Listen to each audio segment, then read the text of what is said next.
আজ শুক্রবার ৫ তারিখ জানাবো আজকের বাছাই করা 10টি তাজা খবর। শুরুতেই হেডলাইন্স। বিস্ফোরক তথ্য প্রকাশ্যে, সন্দীপ ঘোষের বাড়ি থেকে কি এমন পেয়েছে সিবিআই? এতেই সব স্পষ্ট। আরজি করের সেমিনার রুমের পাশের ঘর কার নির্দেশে ভাঙা হয় সেদিন? প্রকাশ্যে এলো সেই নাম। চাঞ্চল্যকর মোড়। বিনীতের পুলিশ মেডেল কেড়ে নেওয়ার দাবিতে রাষ্ট্রপতি স্বরাষ্ট্রমন্ত্রীকে চিঠি শুভেন্দুর। নির্যাতিতার পরিবারকে টাকার অফার নিয়ে বিভ্রান্তি, মুখ খুললেন কুণাল। পুজোর অনুদানের অডিট চেয়ে হাইকোর্টে মামলা। হুমকি, দুর্নীতি, লাগাতার বিক্ষোভের জের। বিরূপাক্ষ বিশ্বাসকে সাসপেন্ড করল স্বাস্থ্য ভবন।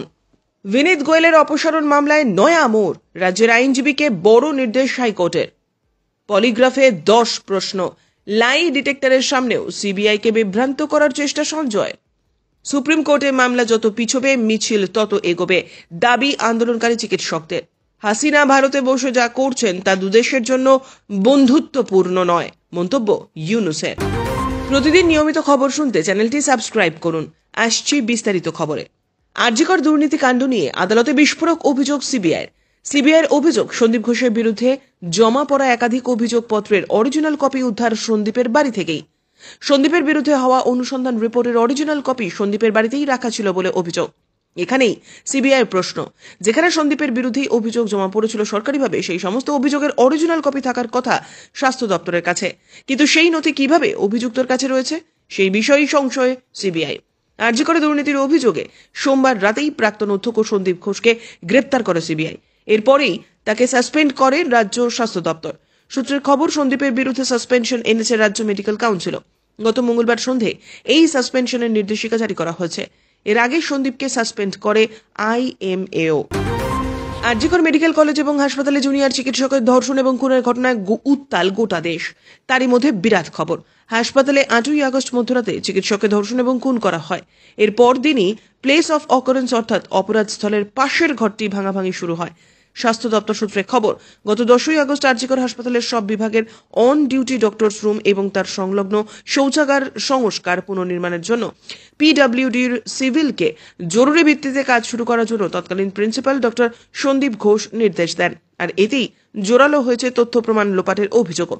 স্বাস্থ্য দপ্তর সূত্রে খবর, 10ই আগস্ট স্বাস্থ্য সচিব এবং স্বাস্থ্য শিক্ষা অধিকর্তার সঙ্গে আরজি কর হাসপাতালের বৈঠকে এই সিদ্ধান্ত হয়েছে। প্রশ্ন উঠছে, তবে কি চেস্ট মেডিসিন বিভাগের সেমিনার রুমের পাশে ইচ্ছে করেই ভাঙা হয়েছিল? এই নির্দেশ দিয়েছেন খোদ ধৃত সন্দীপ ঘোষ, এমনই তথ্য উঠে এসেছে। প্রিয় দর্শক বন্ধু, আমাদের খবরগুলো আপনাদের ভালো লাগলে অবশ্যই লাইক করে দেবেন, এতে আমরা আরো উৎসাহ পাব। আরজি কর কাণ্ডের পরিপ্রেক্ষিতে কলকাতা পুলিশ কমিশনারের ভূমিকা নিয়ে আগেই প্রশ্ন তুলেছেন বিরোধীরা।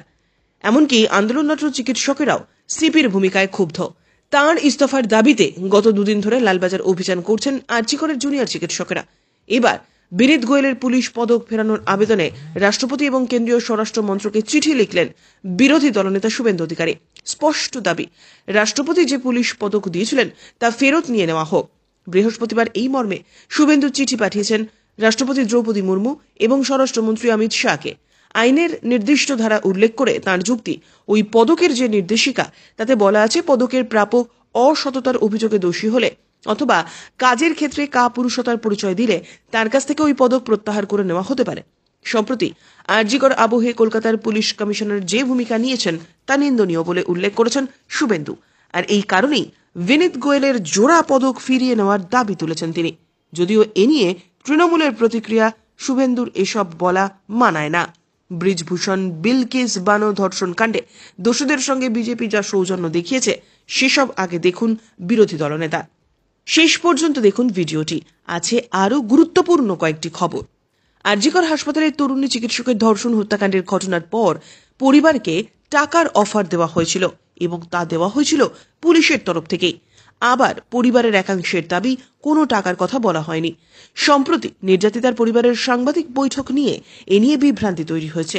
এবার সেই বিভ্রান্তি নিয়ে মুখ খুললেন তৃণমূলের মিডিয়া কমিটির সদস্য কুণাল ঘোষ।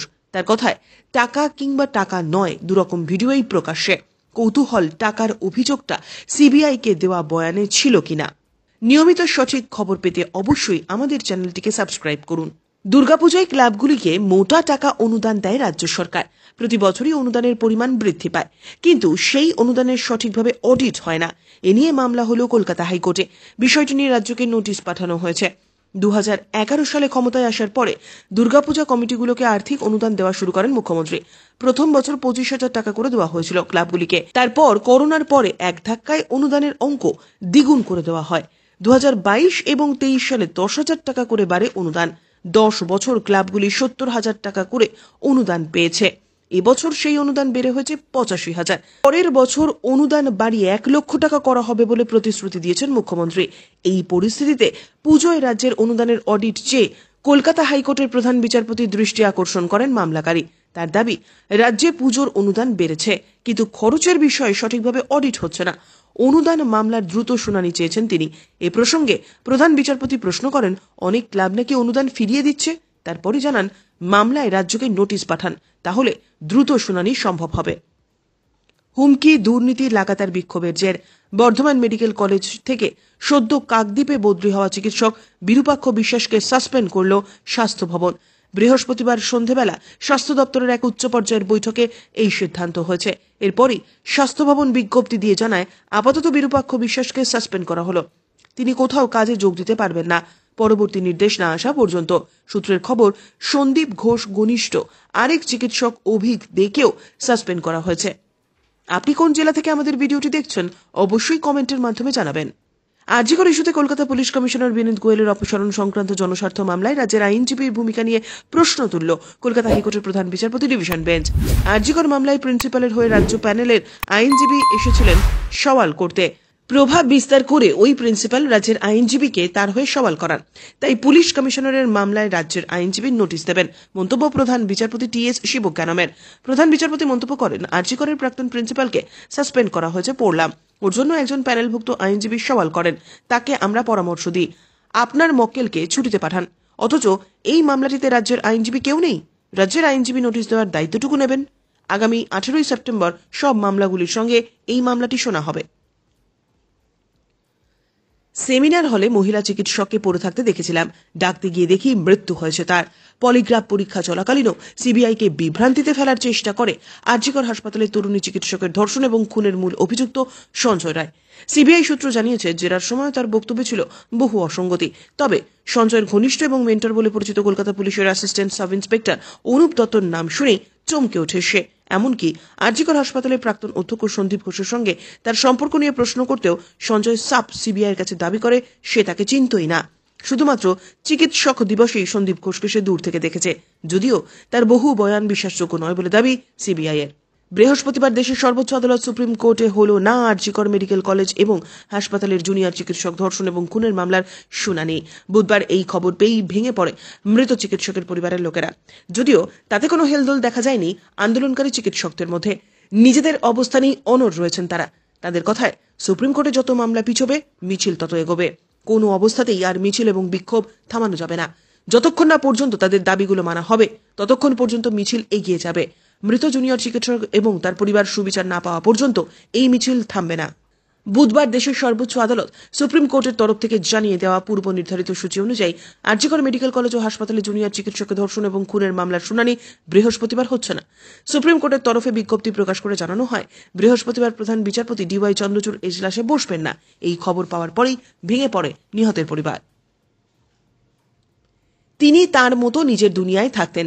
বাংলাদেশের মানুষও শেখ হাসিনার কথা ভুলে যেত, কিন্তু তা হচ্ছে না। ভারত ও বাংলাদেশের মধ্যে সুসম্পর্ক বজায় রাখতে প্রাক্তন প্রধানমন্ত্রীকে চুপ করে থাকার পরামর্শ দিলেন বর্তমান মুখ্য উপদেষ্টা ইউনূস।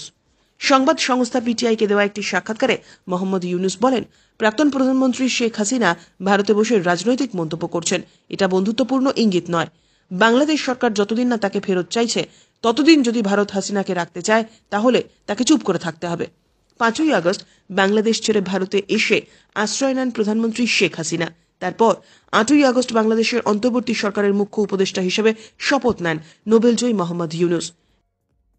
এতক্ষণ খবর শুনছিলেন Nandigram news TV YouTube channel থেকে। খবর এখনকার মতো এ পর্যন্তই। ধন্যবাদ।